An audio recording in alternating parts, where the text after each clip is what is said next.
dia, pessoal. Bom dia, boa tarde, boa noite, né? Porque se você está nos ouvindo no YouTube ou no Spotify do Brain, não tem hora na internet, você pode ouvir quando quiser, mas estamos gravando aqui na manhã do dia 5 de maio de 2021.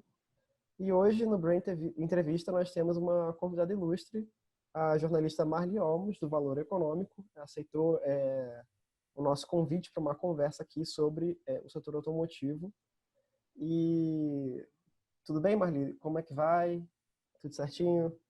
Tudo bem, como você vai também, Lucas? Obrigado pelo convite, é um prazer poder participar aqui com vocês e ajudar nessa pesquisa. Eu acho muito importante fazer pesquisa hoje no Brasil e uma coisa que não temos o privilégio todos os dias. Parabéns.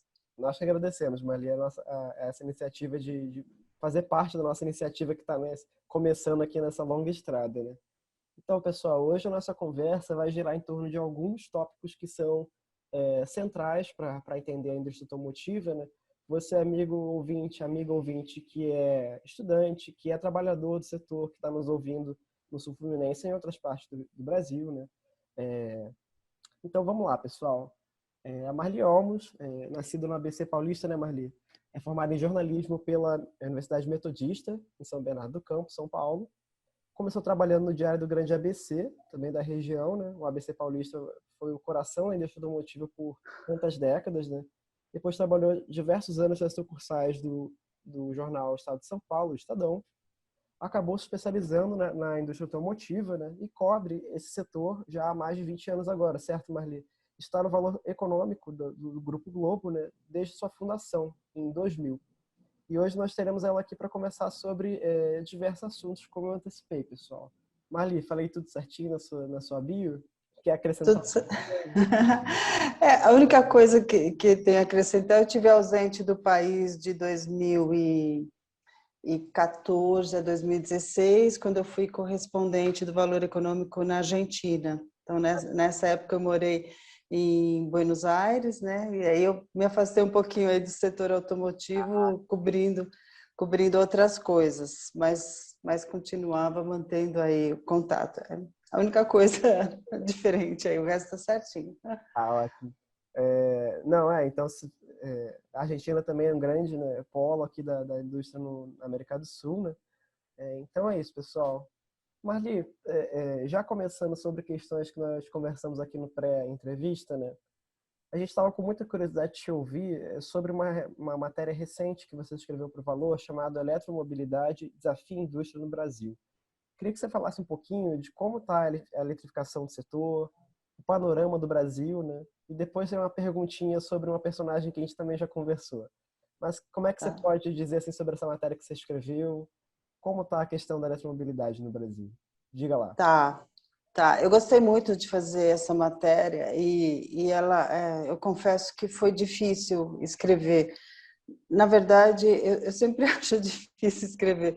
Eu escrevo há muitos anos, mas eu acho que a gente tem uma responsabilidade muito grande quando a gente toca num assunto que representa uma mudança, né? Mudança de paradigmas, mudança de conceitos, mudança de hábitos, né? E no caso, hábitos de transporte. Eu digo que foi difícil porque a gente tem uma responsabilidade, né? Né? Eu sou jornalista que acompanha o setor há muitos anos e a gente tem aí o público que te lê e te respeita ou te critica, ou enfim. E ali tinha um pouco de análise pessoal, né? Que eu acho que quando você cobre o setor há muito tempo, você se dá o direito de fazer uma análise pessoal, né? E ali eu colocava um pouco dessa questão, tipo, como é que vai ser o futuro da indústria brasileira nesse momento tão importante, né? De mudança de conceito de transporte em todo o mundo. Então, a gente está vendo o mundo indo para um lado e o Brasil não indo praticamente para esse mesmo lado e também não indo para lugar nenhum, né? Se a gente pensar em termos de definição de matriz energética, que matriz energética o país quer escolher, né, para os seus veículos. E se escolher, e se for para o etanol, por exemplo, que é uma coisa que boa parte da indústria defende, e com razão, é uma energia extremamente importante, uma energia limpa, é um produto brasileiro, enfim, tem muitas vantagens. Mas essa indústria é global, os projetos são globais, o Brasil sempre foi um importante exportador, abastecendo outros mercados da região, só que se você tirar a Argentina, onde também tem indústria, os outros países da região praticamente não tem indústria automobilística, eles vão comprar os carros que eles quiserem, da onde eles quiserem, né? E se a opção for pelo carro elétrico, eles não vão comprar mais no Brasil. Então, eu questionava um pouco nessa matéria qual o futuro da nossa indústria. É um parque extremamente importante, ele foi crescendo, se expandindo ao longo dos anos, com uma forte expansão e descentralização na década de 90, depois um pouco, né, a partir dos anos 2000, e a gente foi vendo fábricas vindo, construindo, um parque que hoje tem capacidade para próxima, né, de produzir 5 milhões de unidades por ano. Eu acho que está um pouquinho menos, né, porque a Ford já decidiu fechar suas fábricas, mas a gente não está usando nem a metade disso, né?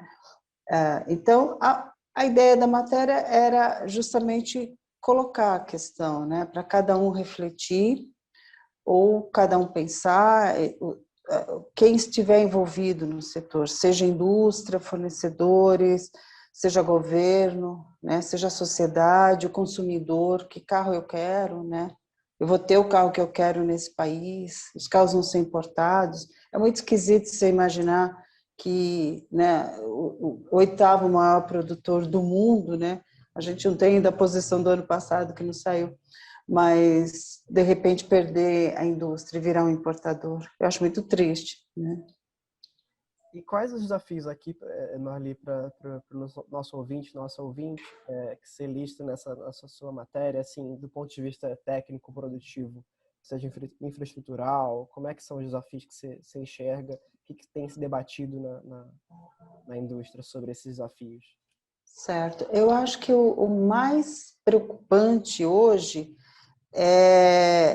são os projetos, os programas de investimento, né? Essa indústria, ela é muito conectada, né? Ela não é uma indústria que funciona de um jeito em cada país, ela é cada vez mais uma coisa só, são multinacionais que atuam. Então, não dá para imaginar, a gente nunca teve muito isso no Brasil, a engenharia brasileira trabalhando num projeto que vai ser só para o Brasil, né? Você podia pensar nisso, sei lá, na década de 70, 80, você podia até pensar nisso, acho que aconteceu um pouco na época que o país era fechado. Uma vez o Brasil se abriu, e não dá para pensar de outra forma hoje em dia, o mundo mudou, você não consegue imaginar uma indústria automobilística num país onde só faz carros de um jeito, com um tipo de motor muito diferente do que acontece no resto do mundo. Você pode ter um gap aí, né? Como eles dizem, um atraso em relação aos últimos lançamentos, sem dúvida. O que você usa hoje na Alemanha, né, um polo importante, ou você usa nos Estados Unidos, não precisa ser exatamente, a gente não precisa seguir exatamente o que eles usam lá, mas você não pode estar numa coisa muito diferente, né? Você não pode estar fazendo porque a partir do momento que você tem um carro elétrico, o desenho do carro muda, né? O conceito do carro, a quantidade de peças é totalmente diferente. Então, eu fico pensando muito no parque de fornecedores. Quem hoje produz as peças para os carros que são feitos no Brasil está pensando num carro com motor a combustão, né? Então, se você muda isso no resto do mundo, você vai ter as grandes fabricantes de autopeças dedicadas só ao Brasil, por exemplo. É difícil imaginar uma coisa dessa, né? E tudo num horizonte muito curto, né? 2030, 2040 é um piscar de olhos, né? Eu digo um pouco até nessa matéria que você citou aí, agradeço a menção, a questão da entrada dos Estados Unidos nesse jogo, né? Ficou muito claro, né, quando o Joe Biden ganhou essa eleição, de que as coisas mudariam. Hoje, o carro elétrico representa só 2% das vendas de veículos nos Estados Unidos. Se você pegar alguns países da Europa, isso já, né, já está em 20%, 25%. Se você pegar aqueles escandinavos, Dinamarca, Suécia, sabe, eles chega a ser 70% das vendas. Então, os Estados Unidos, em relação à Europa e também à China, né, que estimulou o uso do carro elétrico, estava muito atrasada. A partir do momento que os Estados Unidos, que é um polo importantíssimo, e é a sede de empresas importantes, que inclusive estão no Brasil, você muda as regras do jogo, né? Você dá um passo à frente. O primeiro grande passo foi dado pela China, né? Eu acho que as previsões de alguns anos atrás, elas indicavam um processo mais lento da eletrificação dos carros no mundo. A partir do momento que a China decidiu que os seus carros seriam elétricos, aí, imagina, o maior mercado do mundo, então isso já não precisa dizer mais nada.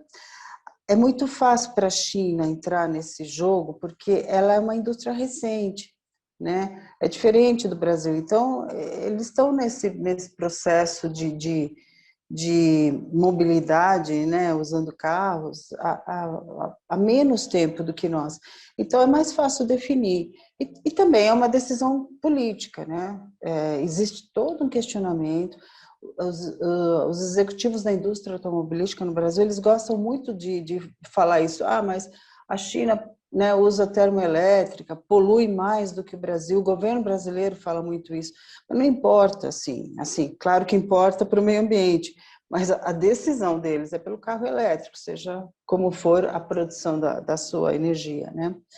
A partir do momento que os Estados Unidos entra, né, nesse jogo, como eu disse, as coisas vão caminhar de uma forma muito mais rápida, né? Porque existe no plano que o Biden anunciou durante a cúpula do clima, existe todo um plano voltado para não só para o estímulo à eletrificação do transporte, como a construção, né, de postos de recarga, né? São decisões políticas, né? São decisões que somente quem está no comando do país, né, pode tomar, não cabe à indústria. Então, as coisas vão andar mais rapidamente, né, sem dúvida. Perfeito, Marli. Acho que adiantou bastante tópicos aqui que a gente vai tratar contigo. Não muitos mais, mas a gente vai tratar, né? Gostaria de destacar essa relação entre política e indústria, né? Como é que essa coordenação, essa não coordenação, né, afeta diretamente, né? Seja no Brasil, seja no mundo. E achei muito legal você ter destacado os Estados Unidos, porque essa competição geopolítica se transparece também na indústria, afeta decisivamente os planos da indústria. Queria que você falasse, Marli, então, já uma pergunta derivada desse tema da eletrificação, uma pergunta do professor Rafael, que coordena o nosso núcleo, né, que infelizmente não está aqui, ele teve um problema de saúde, não está aqui conosco hoje. Ele pergunta assim, por que a Tesla e outras grandes montadoras que já são totalmente elétricas ainda não vendem no país, sabe? A gente tinha conversado, isso diretamente conectado com o que você falou agora, do novo papel agora dos Estados Unidos de colocar o seu mercado interno e disputar o mercado mundial com as suas fabricantes de veículos elétricos. Por que elas ainda não vendem maciçamente no Brasil? Você teria algum palpite? Diz aí pra gente. Tá certo, Rafael, obrigado pela pergunta. Eu acho que assim, a Tesla tem uma característica aí interessante. Ela nasceu como uma empresa americana, ela está se voltando muito para a China, né? Ela está vendo para aonde existe o estímulo ao carro elétrico, né? Então, eu acho que ela naturalmente viria para o Brasil se ela sentisse que há demanda, há condições de vender em larga escala. No Brasil, você está ainda muito atrelado à proteção, né? A política do país é totalmente voltada a quem produz localmente.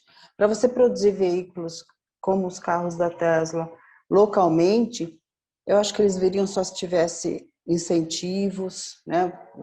E para trazer aqueles carros e pagar imposto de importação, acaba virando um nicho muito pequeno. Então, a gente percebeu isso ao longo dos anos, que existia muita boa intenção de marcas que queriam vender carros importados no Brasil em larga escala. E não deu certo, né? Isso aconteceu, uma das mais recentes é a Kia, né? A Kia Motors, ainda lá no comecinho, quando ela chegou no Brasil, ela vendia aquelas vans, né? Se vocês vão lembrar, chamada Besta, tinha um nome esquisito, mas vendia em grande escala, né? Lá atrás teve a Lada, né? Carros russos, mas essas coisas não dão certo, porque daí sempre surgem medidas, né, altamente protecionistas, que por um lado são boas, porque protegem, né, a atividade econômica do país e os empregos, mas, por outro lado, você fica muito naquele núcleo, né, de quem já está aqui. Então, a gente percebeu, principalmente naquela época em que o governo, 2012, 2013, não estou lembrada agora qual foi o ano, 2011, um desses anos, que o governo adicionou 35 pontos percentuais, né, no imposto de importação. Era uma forma de evitar que os carros chineses começassem a vir para o Brasil, como estavam vindo com marcas como a Jack Motors e tal. Então, isso brecou. Então, assim, ó, você só vai vender no Brasil se você tiver uma indústria no Brasil. A partir do momento que você eleva as taxas, né, de produtos importados, você obriga a empresa a construir uma instalação industrial. E é por isso que a gente teve a Mercedes vindo para o Brasil, que acabou de fechar a fábrica, né? Quer dizer, são processos efêmeros, né? Você estimula por um lado, mas por outro não é uma coisa sustentável, né? Então, a Mercedes é um exemplo para mim que é muito interessante. A fábrica dela durou 5 anos no Brasil. Ela veio porque ela se sentiu pressionada, fábrica de carros, né? De caminhões é um projeto bem sucedido. A fábrica de carros, eles vêm porque eles precisam estar no Brasil, porque senão não conseguem, né? Para receber os estímulos, não pagar altos impostos. E quando vem, chega um momento, como chegou agora, e que a empresa decide, nós só vamos fazer carros elétricos, né? A partir, já não lembro qual é a data. Aí você fala, bom, e o que a gente faz com a fábrica do Brasil? Fecha, né? Então, é um caso diferente da Ford, mas são sinais de que as coisas não andam bem, né? Então, eu vejo o seguinte, a Tesla não viria para o Brasil para vender, né, poucos carros. Tem, se você quiser importar um Tesla, você consegue e tal. Mas aí a gente entra de novo na história da infraestrutura, né? Eu vou ter que carregar meu carro só em casa, né, no meu trabalho. Se eu quiser viajar, eu vou ter que pensar na autonomia. Os carros elétricos, eles estão cada vez com uma autonomia cada vez maior. Isso é, sem dúvida, uma evolução bastante importante. Mas você precisa ter postos de recarga num país desse tamanho, né? E não existe nenhum sinal, né? Não sei se era isso que você queria que eu falasse também de governo, né? Não, perfeitamente. É porque junta essa questão da decisão da entrada, mas também da condição de estadia, né? De ter como não só o preço ser atrativo, nem que seja para um nicho, mas de como você mantém esse consumidor com pós-venda, né? Como você tem os serviços que vão ter a manutenção, né? Acho que como você tinha É, comentado, né? Toda uma cadeia construída para carros a combustão, diferentemente da China, como você comentou, né? Que essa conversão é, tardia, está prejudicando essa inclusão, não só da Tesla, mas talvez de outras montadoras já tradicionais instaladas aqui, que têm veículos elétricos e não conseguem vender ainda em massa aqui, né? Pra... exatamente. Eu não vejo, por exemplo, Lucas, no Brasil, nenhuma conversa da indústria com o governo para decidir nós vamos para o elétrico ou não vamos, né? Não existe.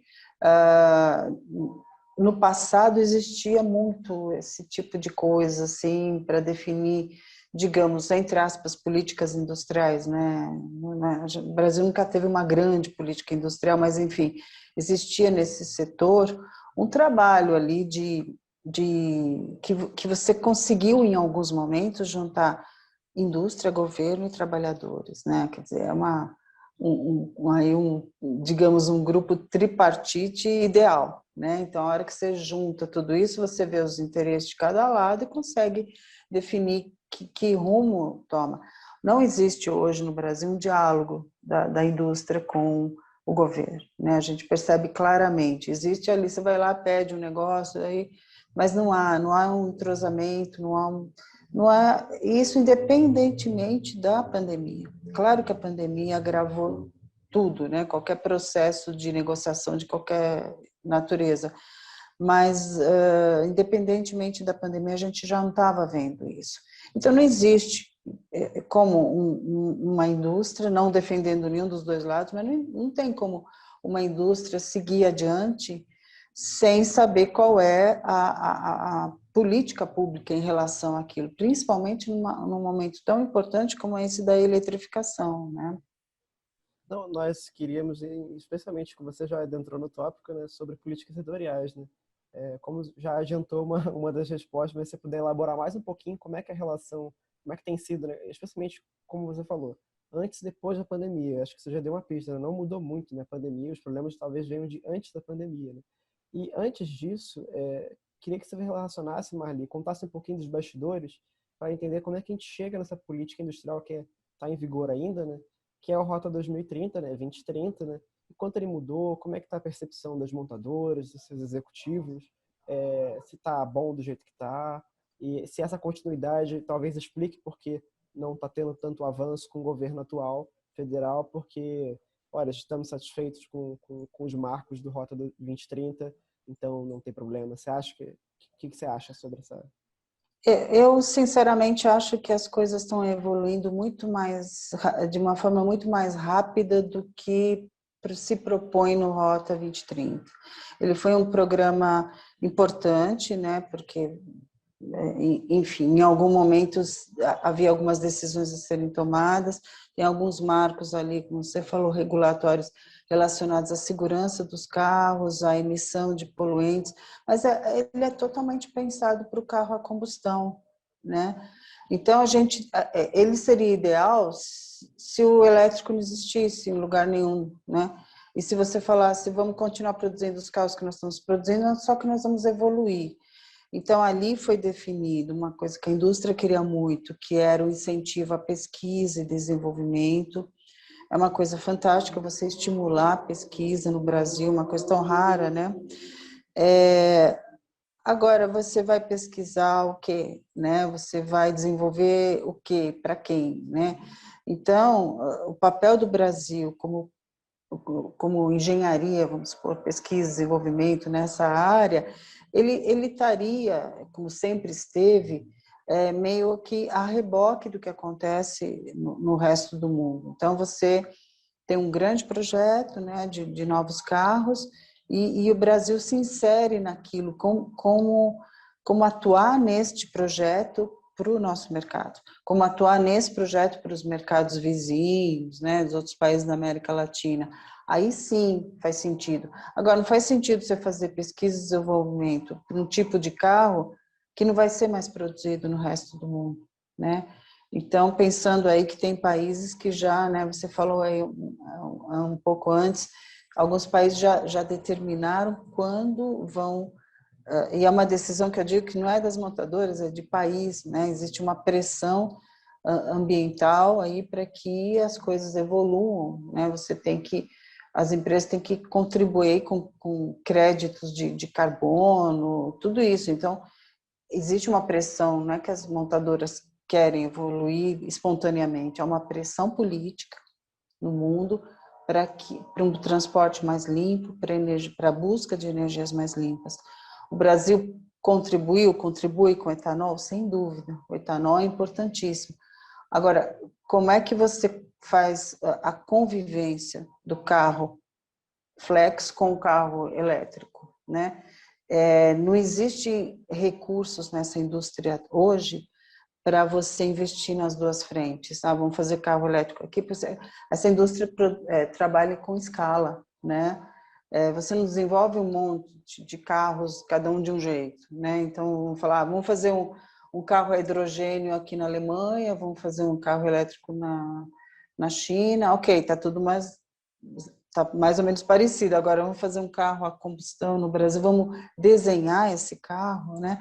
Então acho que hoje a gente consegue continuar produzindo carros, né, em larga escala, porque não houve uma mudança drástica de projetos, né? Mas como serão os próximos investimentos? Vai vir dinheiro para o Brasil para investir em novos carros a combustão? Essa é a grande questão, né? Não, exatamente, acho que é isso, Marli. E como, dando um adendo ao que você falou, né, para o nosso ouvinte, para o nosso ouvinte, né, que a Marli está querendo dizer também, em outras palavras, tentando traduzir um pouquinho para quem está chegando agora tentando entender, é que o Brasil também acaba, a nossa pesquisa e desenvolvimento acaba sendo para, corrija se eu estiver errado, Marli, para adaptar veículos globais para as necessidades brasileiras. Então a gente não produz, quer dizer, o pouco, né? Fora isso, Marli, uma coisa que eu aprendi com você também, né, quando a gente já teve um contato prévio, é um mercado que se abastece de forma interna, ele não é voltado para exportação, né?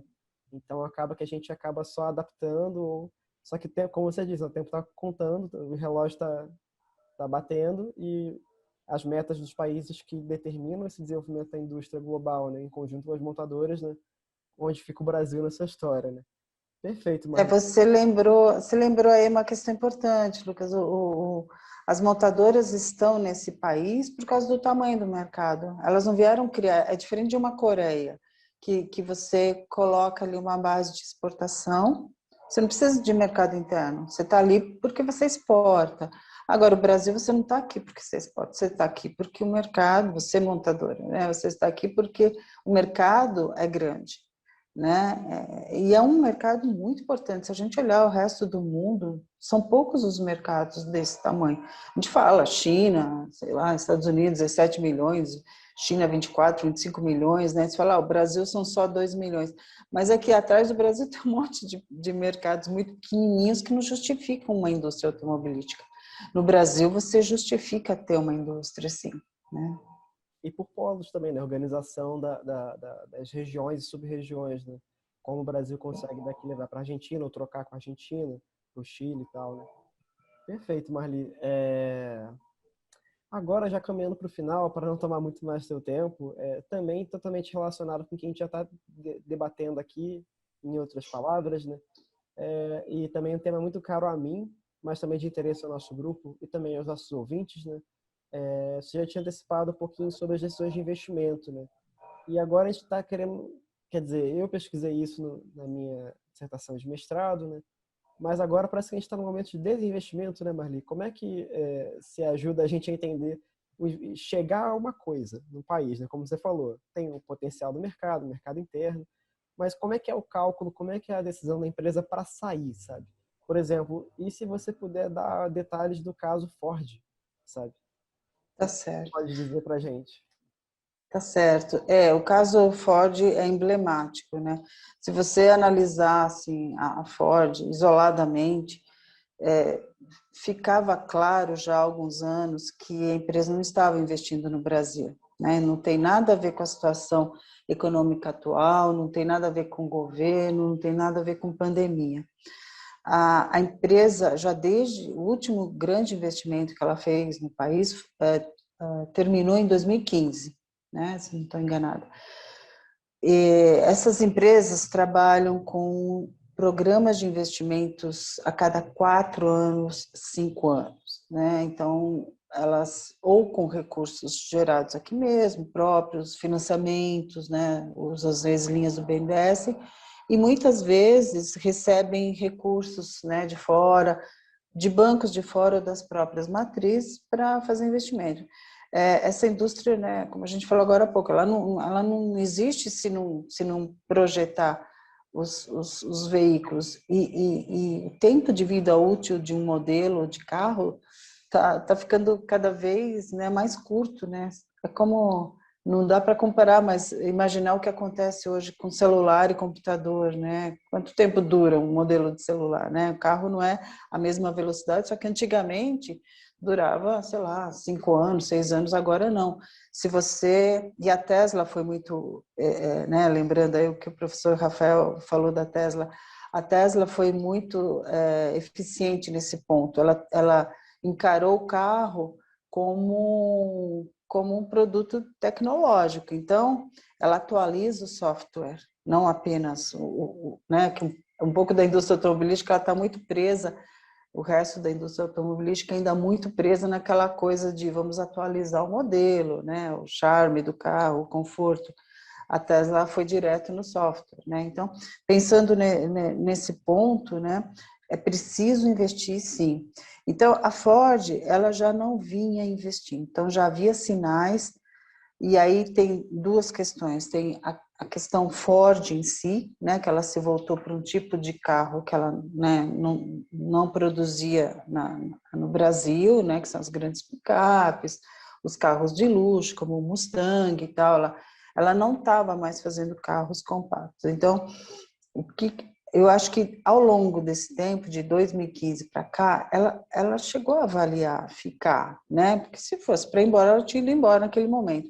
Eu acho, né, uma opinião minha, que ela chegou a avaliar de ficar, né? Porque a estrutura era muito importante. Não porque ela está aqui há muito tempo, os montadores não se importam com isso. Para o Brasil é importante, né, a história da empresa, mas ela avaliou, o mercado é importante, é aquilo que a gente falou um pouquinho, né, lá atrás.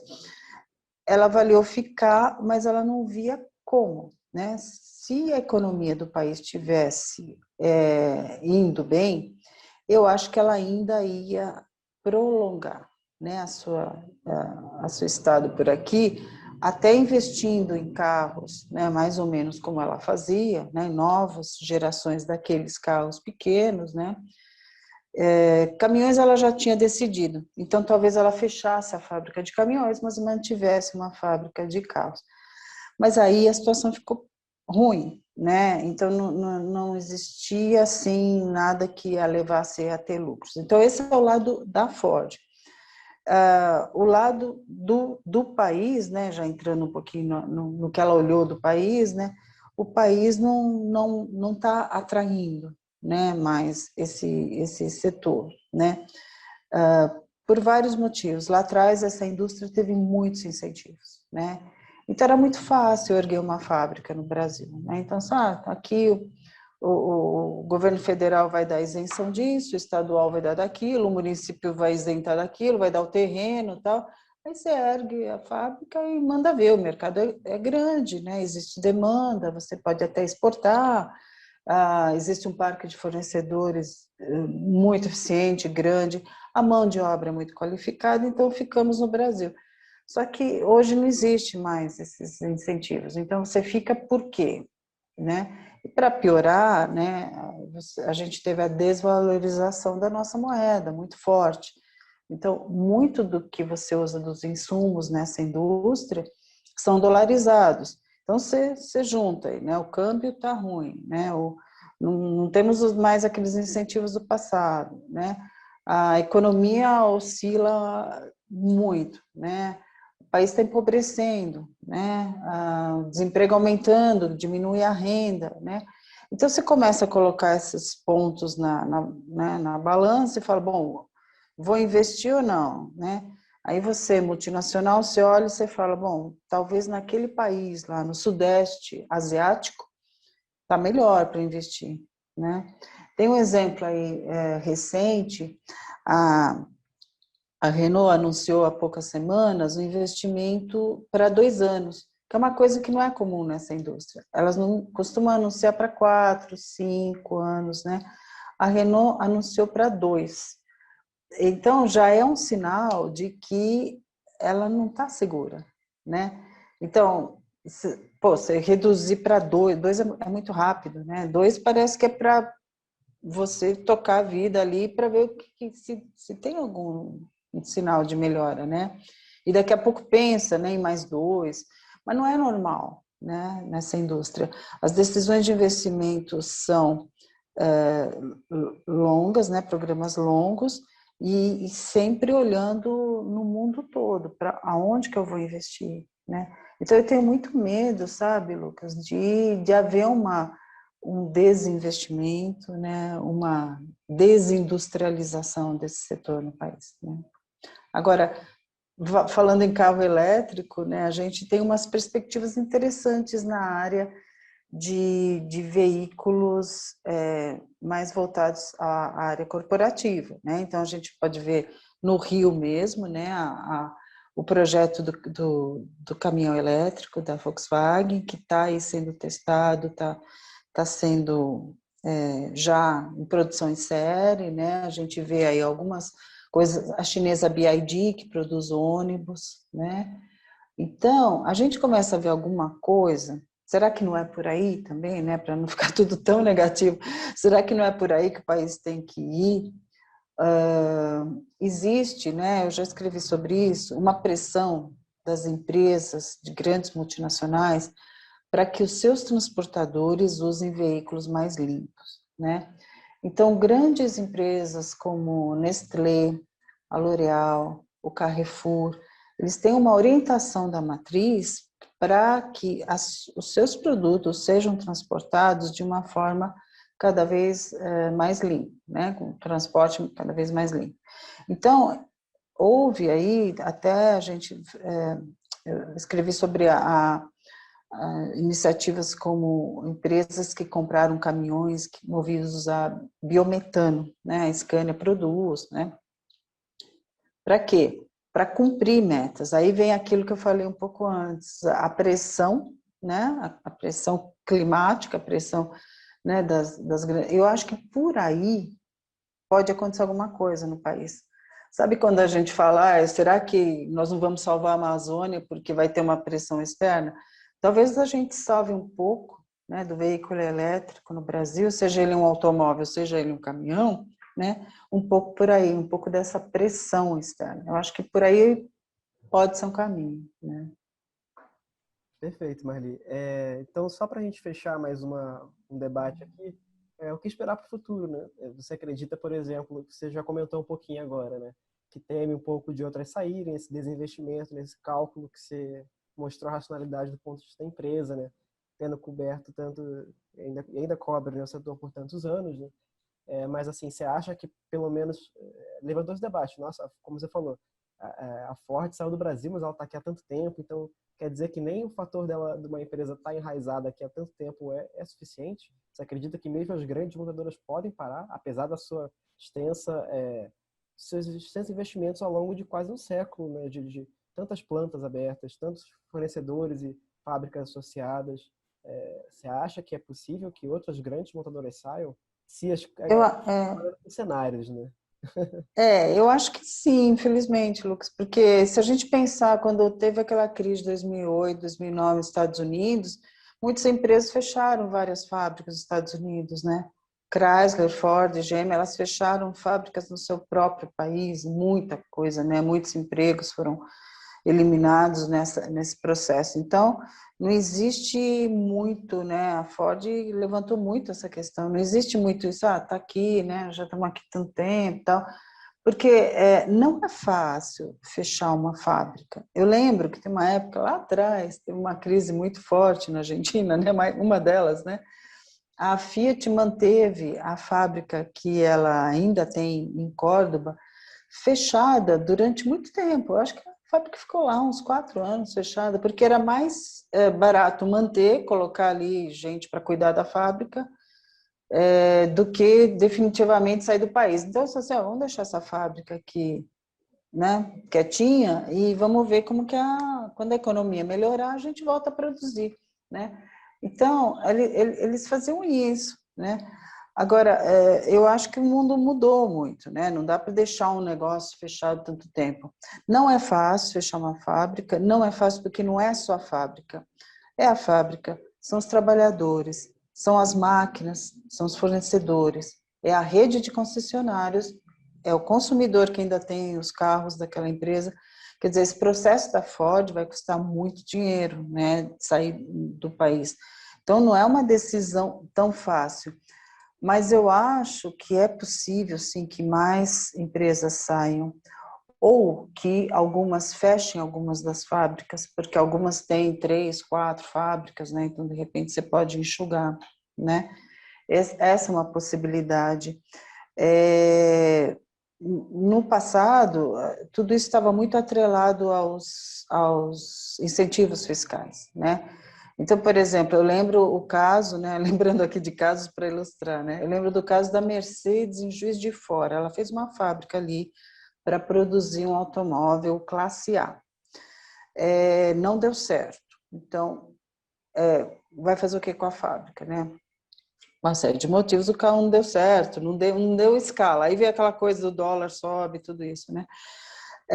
Vai fazer o que com a fábrica? Só que fechar aquela fábrica era politicamente praticamente inviável. Ela estava muito atrelada aos incentivos, uma pressão enorme do governo do estado, né? Na época acho que era o Aécio Neves que estava no governo. Então, então deixa a fábrica aqui quietinha, daqui a pouco a gente vê o que faz. Aí começaram a produzir um pouco de caminhões, eu acho. Bom, hoje eles fazem cabines de caminhões. Bom, aí deram um jeito na fábrica. A fábrica consegue atender as necessidades que eles têm na fábrica maior deles, que fica em São Bernardo do Campo, né, de caminhões. Porque ali é um processo interessante, que tem seu papel, o mercado de caminhões está indo bem, graças ao agronegócio e tal.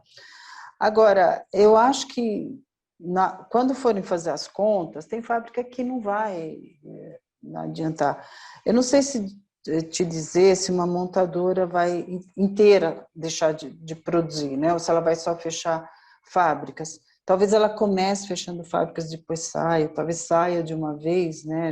Acho que não seria surpresa para mim que outras seguissem, né? Esse exemplo da Ford com tudo que a gente tem de história. É uma pena, né? Perder um processo histórico desse, né? Mas eu acho que é possível, sim. Né? Perfeito, Marli. Acho que para encerrar, eu acho que já passamos um pouquinho do tempo dos 40 minutos. Vamos, talvez uma hora a gente edite para ficar um pouquinho aqui no YouTube e no Spotify. Uma pergunta que me ocorreu assim, tô formulando ela, lendo suas matérias, debatendo com o pessoal do Brain, que é o seguinte, né? Projetando esses futuros, esses cenários possíveis, né? Como a gente está aqui especulando, para dar continuidade a essa pergunta aqui agora, né? Eu fico me perguntando assim, o tempo inteiro, como são essas tensões que são às vezes internas às firmas, né? Por exemplo, você falou muito bem, a Ford tinha motivações internas dela, né? Mas ela também tinha todo um contexto também que não ajudou, pelo menos acelerou uma decisão que já estava tomada, né? Eu fico pensando com os caminhos econômicos, sociais, políticos que o Brasil está tomando, né? E com a mudança da indústria de fora para dentro e a trajetória que a nossa indústria teve de privilegiar o carro a combustão, né? Se a gente pode não estar começando essa década agora, em 2021, essa década de 20 agora, né, fadados a perder mais empresas e nos tornarmos importadores para nichos, né?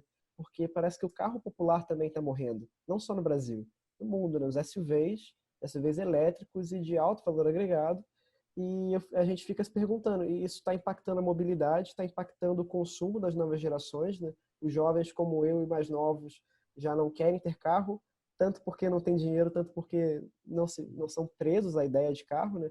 Consomem carro como serviço pelos aplicativos, né? Então eu fico me perguntando, queria a sua opinião. O que você imagina se você consegue imaginar o Brasil nessa década de 20, onde muito mais fábricas vão embora e carro vira um artigo de luxo como era no passado, acabou o carro popular, acabou o carro 1.0 que a gente teve, né? Toda essa coisa de democratização do carro, acesso ao carro como uma indústria de massa, né? O que você acha? O Brasil um país de importadores novamente para as classes Eu avançadas? Então, a questão aí tem duas coisas. A questão do carro popular, realmente, eu acho que ele até já acabou, né? Eu tenho feito algumas entrevistas para um material que eu vou produzir um pouco sobre isso,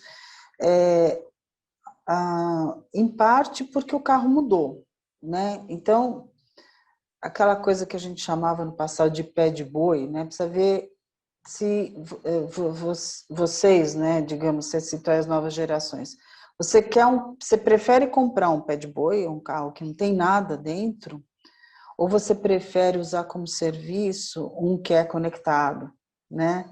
Então você começa a eliminar por aí, né? Então você fala, eu prefiro alugar, né, se eu for viajar com os meus amigos, um carro que tem tudo, que eu vou confortavelmente, que, né, que eu posso, né, me conectar com o mundo, eu posso ter acesso aos aplicativos, a tudo que eu quiser, ou você prefere ficar economizando, fazendo um consórcio, pagando um financiamento e comprar um carro muito, muito simples, que não tem nem vidro elétrico, né? Aí você começa, as pessoas já não querem, então elas preferem usar como serviço, então aí já é um caminho, né?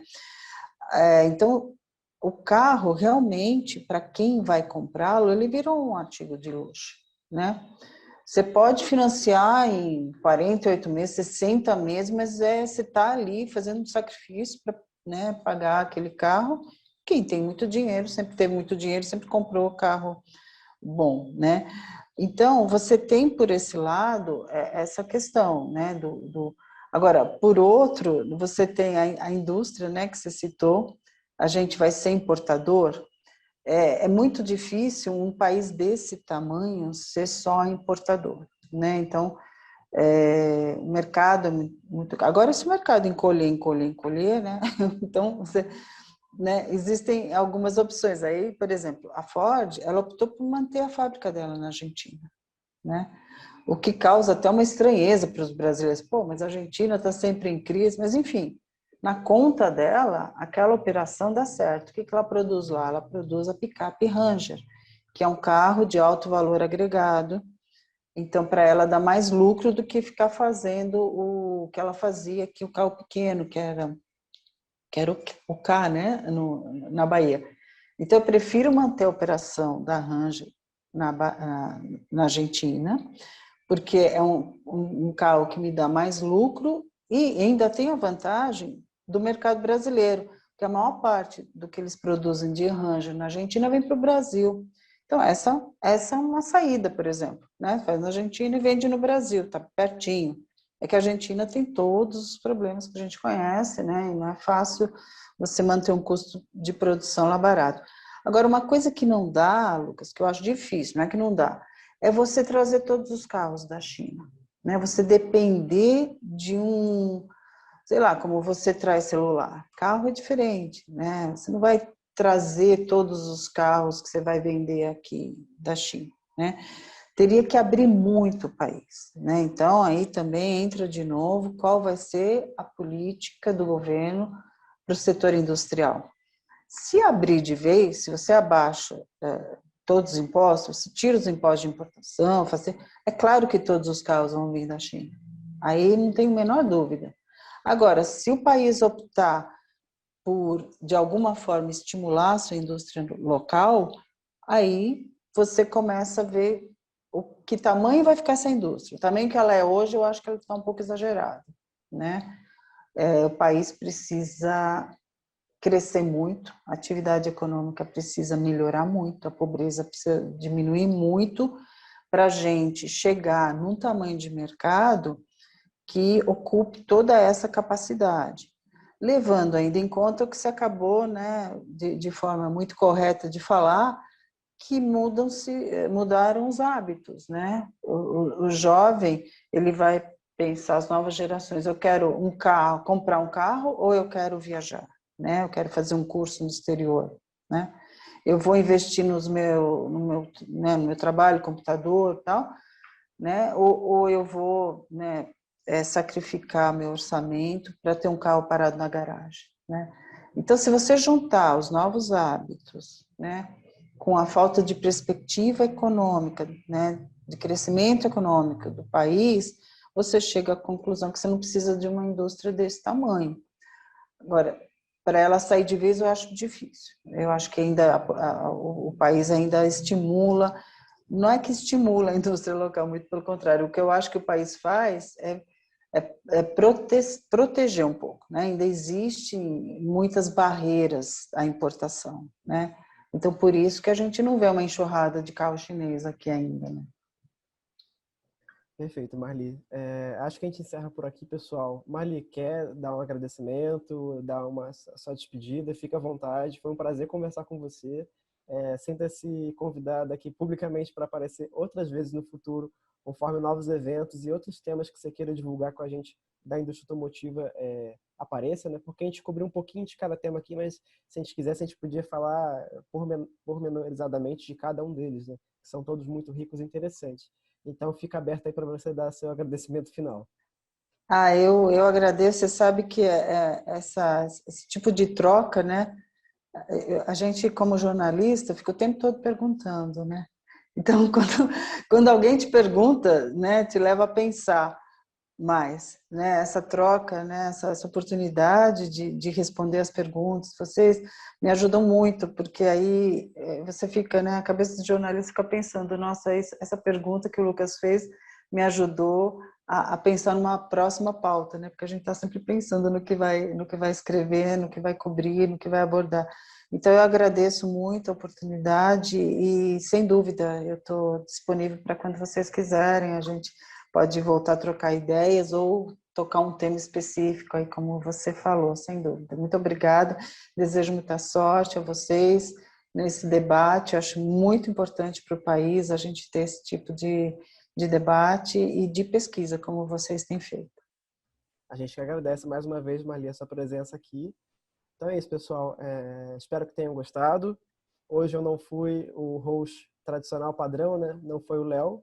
Eu não acabei representando, né? Mas quem ouviu antes já deve ter reconhecido minha voz. Sou o Lucas, Lucas Lemos, um integrante do Brain também aqui, conduzindo a entrevista com a Marli Olmos do Valor Econômico, conversando aqui sobre a indústria automotiva com a gente, pessoal. Então é isso, até a próxima. Fiquem em casa, se cuidem, distanciamento social, usem máscara, usem álcool em gel, vacinem-se. Até mais, pessoal.